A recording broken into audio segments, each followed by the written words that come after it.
If Dennis Gates is going to get Missouri basketball going in the right direction again, I think he needs to find his version of Kirby Moore. I'll explain exactly what I mean coming up right now. I'm Locked On Mizzou. You are Locked On Mizzou, your daily podcast on the Missouri Tigers. Part of the Locked On Podcast Network. Your team every day.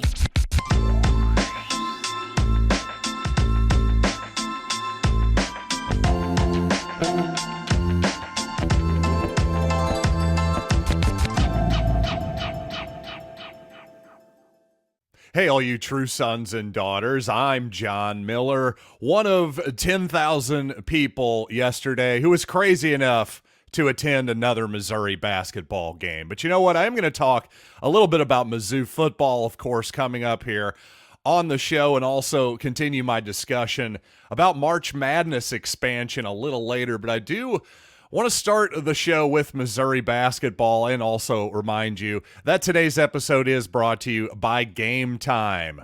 Download the GameTime app, create an account, and use code LOCKEDON for $20 off your first purchase. And here's the good news, folks. Well, the transfer portal opens the day after Selection Sunday. That's the best news I can tell you about Missouri basketball right now. It really was and still is that horrible of a season. Of course, one more regular season game left against LSU on Saturday to avoid going winless in the SEC regular season schedule. Also, hey, if we get one in Nashville, does that count? Does that count for anybody? It would for me, because you could at least go, hey, we got one. I know. Let's not pat ourselves on the back too hard. But really, it's been that horrible of a season. And we all know by now that Dennis Gates' contract makes firing him after this particular season untenable. But without it, is this truly such a horrible season that this is a fireable offense? Well, I think under a lot of circumstances, it would be. But amazingly, no, I think Dennis Gates deserves to stick around for another year. In fact, I was so all in on the Dennis Gates bandwagon after last season, I didn't have any qualms about the massive contract extension and the huge buyouts that came with them whatsoever. So I just cannot frankly believe that we're at this point. But regardless, he does have the buyouts, number one, but number two, even if he didn't, I think with the recruiting class you've got coming in, I think there's enough reason to believe that things can get turned around. Hopefully next year. It's got to be better, obviously. I'm not saying it's NCAA tournament berth or bust or anything like that, but it's just got to simply be better. No question about that. If Missouri finishes 14th in the 16-team SEC league next year, not sure that's going to be quite good enough. And obviously not good enough last night as Missouri played against a very good Auburn team, by the way, hung in there with three-pointers, basically. Auburn couldn't buy one, and Missouri, well, hit about 50% of theirs in the first half. And, of course, free throws as well. Just a plethora of free throws throughout the game. And, frankly, all of us Missouri fans who were brave enough to stick that game out yesterday, boy, we were really rewarded with yet another free throw contest. I mean, honestly, I am completely over the foul fest that has become college basketball this season. It's bad enough when your team isn't very good, but the basketball, frankly, just hasn't been that great either. I saw a bunch of people on my X feed after I came home from the game, a bunch of people who I respect basketball-wise, who were saying that this was the worst officiated game of the year. And I can't say I disagree. I just personally didn't even notice how bad the officiating was, because it's been that bad to me all season. But yesterday, maybe it was the zenith of horrific officiating, because it seemed like every 4 minutes they were going to the replay monitor about something. And in a game where it wasn't close down the stretch, by the way, so there was no fouling at the end of the game to knock up the fouls and free throws, 50 combined fouls and 64 combined free throw attempts in a regulation basketball game that, again, did not have the foul game at the end. That absolutely boggles the mind. And while I was the biggest advocate in the world of, hey, you know what? The charge was horrible. Somehow this is worse. We got to get back to a balance of offense and defense in terms of who gets the fouls. Because right now, as an offensive player, as Sean East helped prove yesterday by his 13 free throw attempts, you can basically just barrel your way into a defender and get a call every time. But anyway, I realize I've gotten a little far afield here on an officiating rant, and really what I came here to talk about was why Dennis Gates needs his Kirby Moore. So I apologize for getting off topic here at the top of the show. But here's what Dennis Gates needs.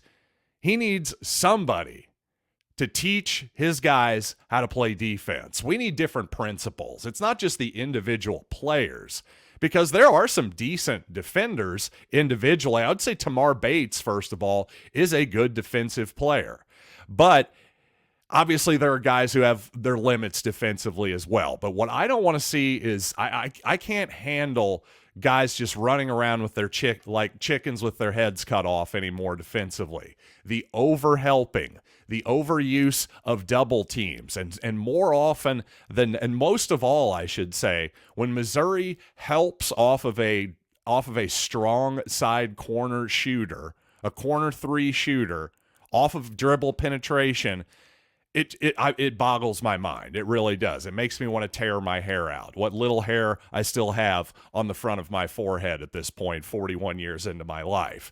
So seriously, Missouri's got to get better defensively. Whoever that is, if it's Missouri's version of Kirby Moore in basketball, I don't know. Maybe it's an assistant coach who's already on the roster that Dennis Gates simply needs to listen to more.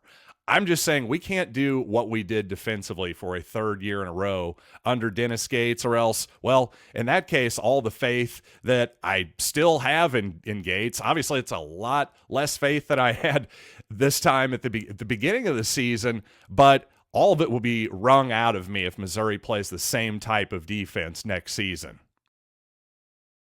And speaking of those 10,000 plus people who attended the basketball game last night, Gabe DeArmond over at Power Mizzou had some interesting numbers about where that attendance would rank compared to last season. Of course, not everyone is, because we don't have the full attendance numbers throughout the country yet.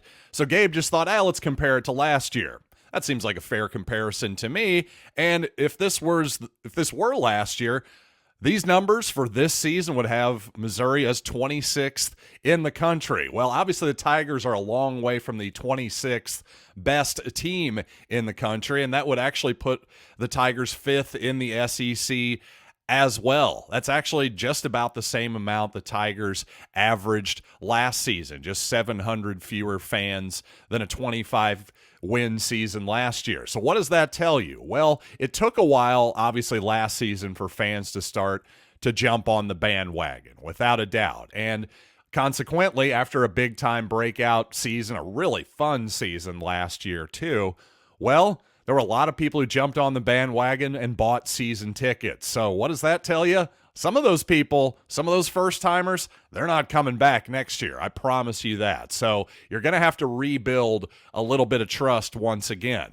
But again, if Auburn and Alabama, for example, can be good at basketball, which they obviously are, they're top 10, top 15 clubs right now, guess what? Missouri can be good in basketball too, because the support is absolutely there, much more so than those two Alabama schools that are extremely football focused that I just mentioned. So again, all this woe is me stuff that I'm seeing from a lot of Missouri fans, on one hand, I totally get it, because this couldn't have been a more disappointing season. But it's freaking basketball. Missouri is good in football right now. You're telling me we can't be good in men's basketball? I understand it's been a rough decade plus for the program, but the idea that this can't be better, we just proved that it can be better last year, especially, again, with the support of Mizzou fans like myself and a lot of you listening to this podcast. We're junkies. We're going to keep coming back, and by golly, with a little bit of help, I'm going to try to get my daughters into this stuff as well. So again, the whole thing's going to keep running forever. We just got to get the right coach. Hopefully Dennis Gates is still that guy.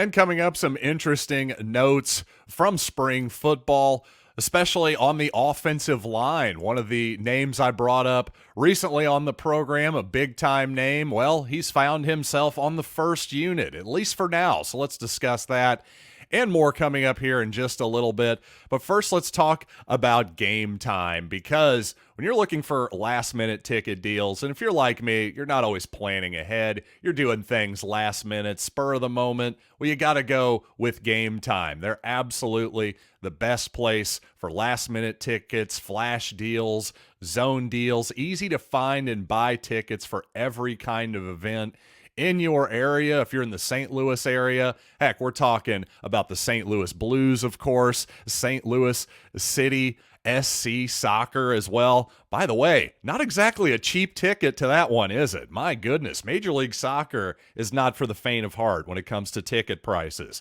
$134 is your cheapest ticket for Saturday in, gosh, a few weeks here. My goodness. Is that the opener for MLS? Maybe it is. But regardless, I can knock $20 off of that, off of concert tickets, whatever you want. All you got to do is use my promo code LOCKEDON for $20 off your first purchase. Terms apply. Just download the GameTime app and use code LOCKEDON for $20 off your first purchase. Download GameTime today. Last minute tickets, lowest price guaranteed.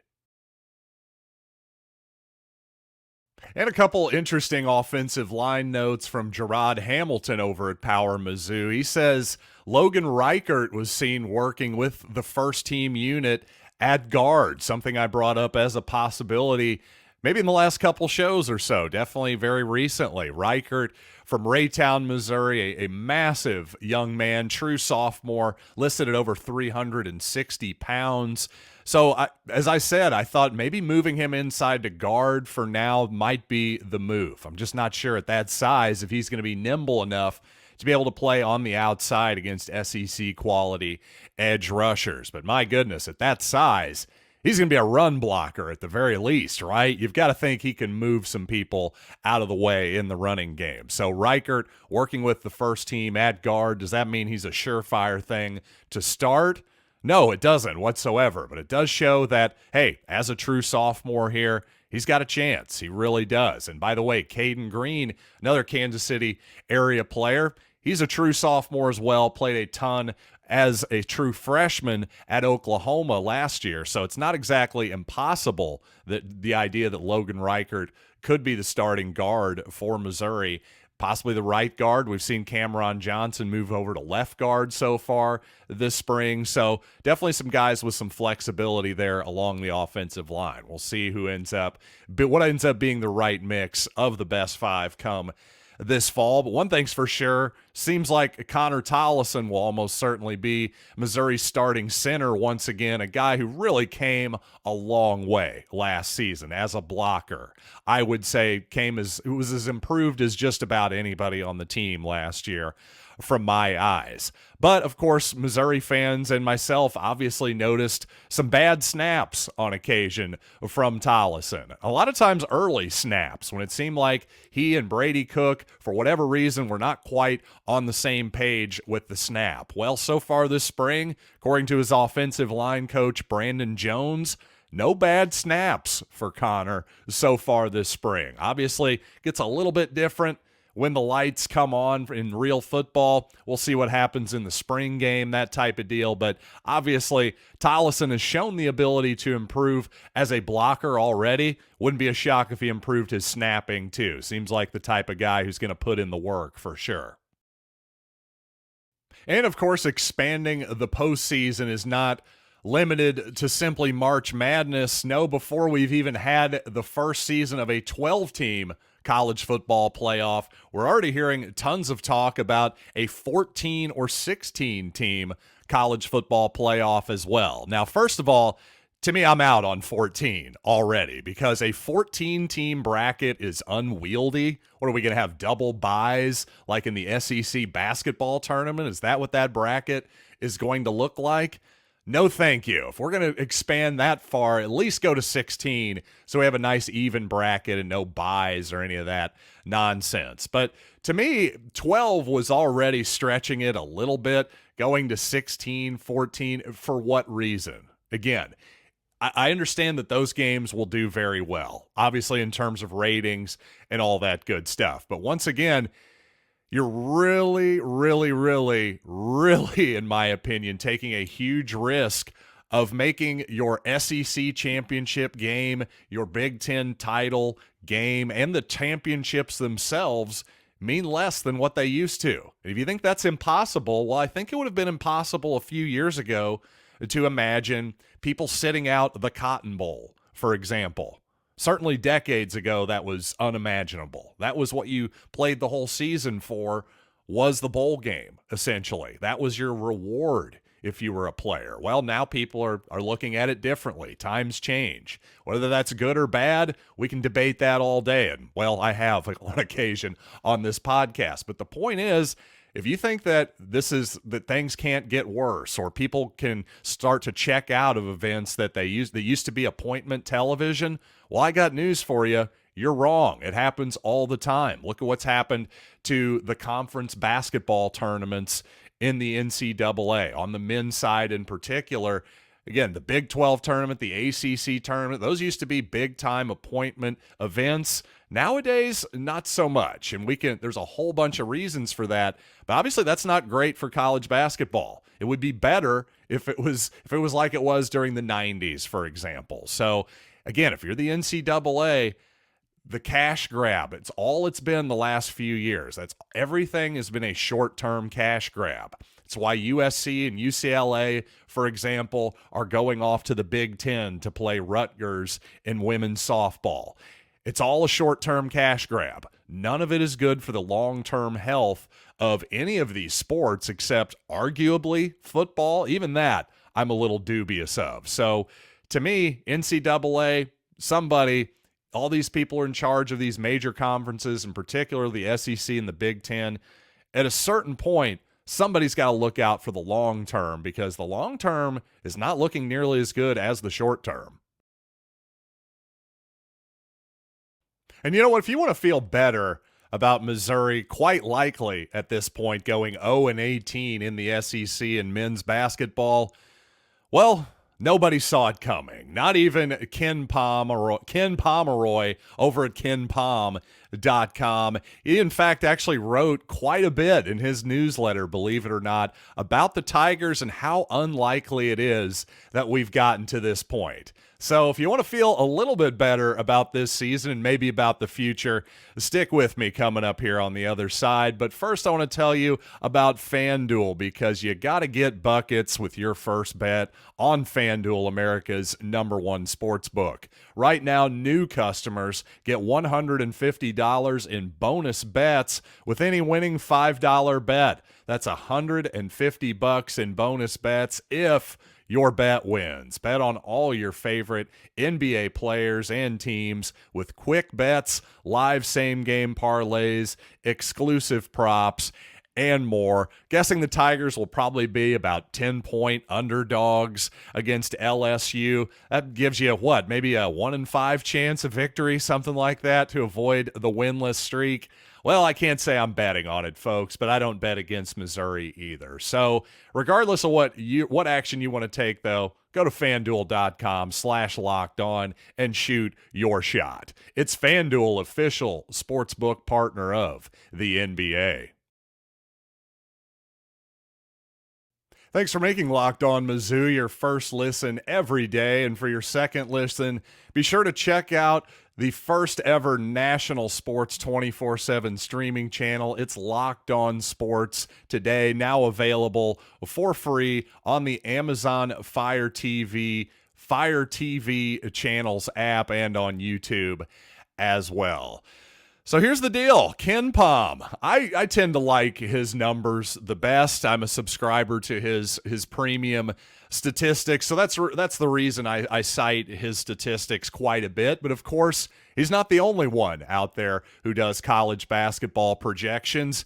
And actually, Ken Pom, despite obviously being wrong about Missouri, his numbers, just like everybody else, I certainly didn't see this coming either. Well, he was actually even lower on Missouri than the consensus. So at 55 to start the season, well, that was where Missouri was projected to be. So that's basically right on the NCAA tournament bubble. Hey, that sounds a lot better than 0-18, doesn't it? Well, now the Tigers at 149 in the Ken Pom ranking / projections there. Again, he was actually lower than the rest of the numbers on this. So how unlikely is this? Well, again, from his newsletter just the other day, quote, from Ken Pomeroy, the problem with Missouri is that they have perfectly timed their worst performances for their worst SEC opponents. They failed to take advantage of 2 games against Arkansas and a game against Vanderbilt, the weakest teams on the schedule. Missouri's conference scoring margin has been better than 24 other teams, 21 of whom have won at least one conference game, and one of whom, Portland, has won 5. But in sports, you often don't get what you deserve. In fact, Missouri's average margin of defeat of 10.1 points per game ranks second lowest among the 58 teams that have gone winless since 1997. If the season ended today, they'd go down as the highest-ranked winless team for as long as I've been doing the ratings. The computer gives Mizzou a 3-10 chance of getting a win in its last 2 games. Well, now it's a 1-5 shot of beating LSU. So, again, I'm going to read one part of that again. Missouri's average margin of defeat of 10 points per game ranks second lowest of the 58 teams who have gone winless in conference play since 1997. So, hey, among the teams that can't win a game in the conference, we're the second best. Does that make you feel better? Me neither, not really. But it does show you there has been some bad luck in this season. But as I've said before, listen, certainly I get what Ken Pom is saying there in terms of it's amazing that there hasn't just been a confluence of, hey, Missouri got hot and the other team was cold and they managed to win a basketball game. We saw Kim Anderson's teams do that on a few occasions. So I get all of that. But at the same time, again, to my point of why Dennis Gates needs his Kirby Moore, he needs a defensive coordinator, just a changing of a mindset, something, because the defensive principles that Missouri has been using the last couple years clearly do not work. I think the evidence is very clear there. Now, on the other hand, I think Dennis Gates is still a great offensive basketball mind. I really do. Despite how this season has gone off the rails, not only defensively, but offensively, I mean, it's gotten really bad compared to last season, to say the least. But to me, that's more of a talent thing. It's not a principles thing. I think the Missouri, I've heard some fans, my father-in-law was just telling me that, I get tired of watching them stand around and dribble or whatever. I really don't think that's the problem. I think you've got to actually, instead of watching the ball handler, watch what's happening off of the ball for Missouri. There's action happening off the ball all the time. They're not just standing there and watching Sean East dribble for the most part, although sometimes it can seem that way. Genuinely, I really believe that Missouri would have done a lot less, hey, one-on-one with Sean East, if you just simply had a little bit better talent around it. You want to question the talent evaluation this past offseason, hey, I'm with you. There's plenty to question at this point, but I do still think Missouri runs good offense. They don't need an offensive coordinator. They need better players, and hopefully they're going to have better players through the portal, through their freshman class this coming season, because if they don't, and we're looking at another last place type of finish for Missouri basketball. I mean, I don't even know. Let's start gathering the $17 million. That's my point. Hopefully we don't get there. I really believe that Gates still has a chance to turn this thing around despite what was an absolutely horrific second season. So, anyway, thank you all so much, as always, for joining me here on Locked On Mizzou, especially during, what's been a challenging basketball season, to say the least. We're about through it. Me and you, we're going to get through this thing together, I promise. Maybe just 2 more games left. Let's all just wipe the brows collectively. But anyway, until next time, thanks as always for listening, and I'm John Miller, and this has been Locked on Mizzou.